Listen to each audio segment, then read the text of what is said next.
As we said at the opener, today is National Kiss and Make Up Day.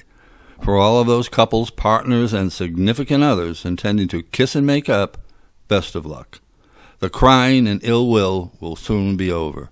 For all of you who would rather wave goodbye and get moving, robotics has an alternative for you to consider. Robotics always has solutions to everything. Try a sex robot next time around.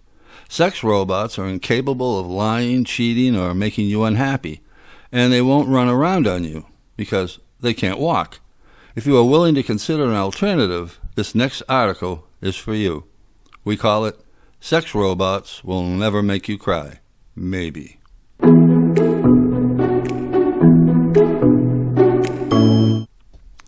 Andrea Morris, in her article, really has a great headline. She writes, "Sex robots are the most disruptive technology we didn't see coming." In her first paragraph, she really outlines what the problem is. At first glance, Harmony looks, that's a sex robot, Harmony looks a bit like a chatbot got trapped inside an anatomically correct life-size Barbie. But on closer inspection, it's hard to shake the feeling that sex robots have the potential to thoroughly disrupt how we interact with technology, as well as how we interact with each other, and whether some not insignificant portion of the population will opt out of interacting with humans altogether. Robots, she goes on to say, have been taking our jobs outside of the home. They are on the verge of replacing humans as providers of many of our most personal needs, from domestic work to intimacy. Is this inevitable? And is it even a bad thing, she concludes. MIT's Cynthia Brazil, in an interview after a TED Talk, remarked that robots know how to push all of our buttons. I quote, she said, "They, robots, push our social buttons stronger than any other technology." Meaning that, since robots are the only thing that has ever replied to a human in human language, that humans are innately attracted to them in a way that is sort of inexplicable but very evident and real. ABC's Katie Couric had lunch and a chat with Harmony. Couric was reporter-composed during the interchange, but when she met Henry, a male sex robot, who told her that she had a perfect ass, she blushed. A little button-pushing there, I'd wager. She then drove off with Henry in a classic pink Thunderbird. According to a study conducted by YouGov, more than 1 in 5 Americans, 22%, would gladly go through with having a few of their buttons pushed by an AI-infused sex robot like Harmony or Henry. The slice of AI that Brazil supports, namely relational AI, might be a good future next step for these sex robots. When asked by the interviewer, can AI help us become who we aspire to be? Can it help us live not just more productive, but better, more fulfilling lives? She explained it this way. When we talk about human flourishing, she said, it's not about brief encounters with AI. Positive emotions, meaning a sense of achievement, relationships, all those things are extremely important. I call it relational AI. AI that can understand us as people and treat us as people. There's no question that personal robots and other AI systems are becoming a growing presence in our lives, remarked the interviewer. But while Apple Siri, Google Home, and Amazon's Alexa can carry out certain tasks, they can't truly support who we are, according to Brazil. Relational AI for humans in pursuit of intimacy, more than just sex, might find relational AI to be the killer app for sex robots. Adamant in opposition to getting close to a sex robot for any reason are websites like Feminist Current, in its An Open Letter on the Dangers of Normalizing Sex Dolls and Sex Robots. Feminist Current writes, at a time when pornography, prostitution, and child exploitation is facilitated and proliferated by digital technology, turning it into a global profitable industry, these products further promote the objectification of the female body and as such constitute a further assault on human intimacy.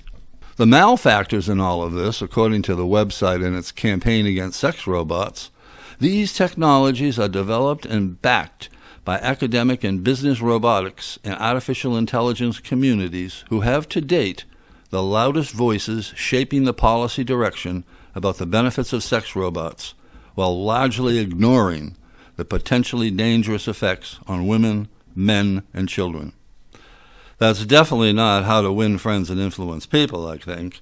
That sounds mighty close to a blanket condemnation of all those working in robotics and AI. Conspiracy theories aside, that just simply isn't true. Let's connect a few of the dots for a little bit of clarity. The facts are that humans are going to continue to explore for themselves when it comes to sex robots. Dr. Helen Driscoll of the University of Sunderland says, the point is, people already fall in love with fictional characters, even if there's no chance to meet and interact with them. How many humans readily let go of their emotions and fall in love with a character in a movie? Plenty. David Levy, who founded the International Congress of Love and Sex with Robots, has outlined how machines will advance to form loving relationships with humans. There are millions of people out there, says Levy, who, for various reasons, don't have anyone to love or anyone who loves them. And for these people, I think, robots are going to be the answer. With a suicide happening every 20 minutes somewhere in the world, with levels of clinical depression as rampant as COVID, the World Health Organization totals out some 264 million people of all ages who suffer from depression, and that depression is a leading cause of disability worldwide and is a major contributor to the overall global burden of disease. AI is key to Levy's evolution of human-robot relationships. I've always felt that one of the difficult problems to solve with AI was human-computer conversation, because obviously, if you want to have a good relationship with someone, part of that relationship has to be the conversations you have with them. The current level of human-computer conversation is still fairly primitive, he says, but it has improved in the last 10 or 15 years, and there's an ever-increasing amount of effort being applied to developing that field. I'm pretty much convinced that by 2050 there will be software that can carry on a conversation that will be as good as one we can have with a human. Somewhere in the run-up to 2050, Brazil's relational AI will happen along to join the sex robot revolution. With the sex tech industry in general at $33 billion annually, according to Grandview Research, female segment of that is 60% of the total, of which sex robots are only a tiny fraction, much more investment will be necessary. Maybe that will come from an unlikely source like Elon Musk, who just announced that 2022 would see the arrival of the Tesla humanoid, or Tesla bot. No doubt, over time, lots of elements from his humanoid will find their way into sex robots, especially its ability to walk, projected to be 5 miles an hour. These days, going to dinner with a robot necessitates that he or she be carried in and out of the restaurant. Definitely not cool. While waiting for all of these dots to connect up, case studies of people currently living with robots are here for your reading pleasure. Buzzworthy's article, Inside the Life of People Married to Robots, is very interesting. Just to wet your whistle a little, here are two from the article.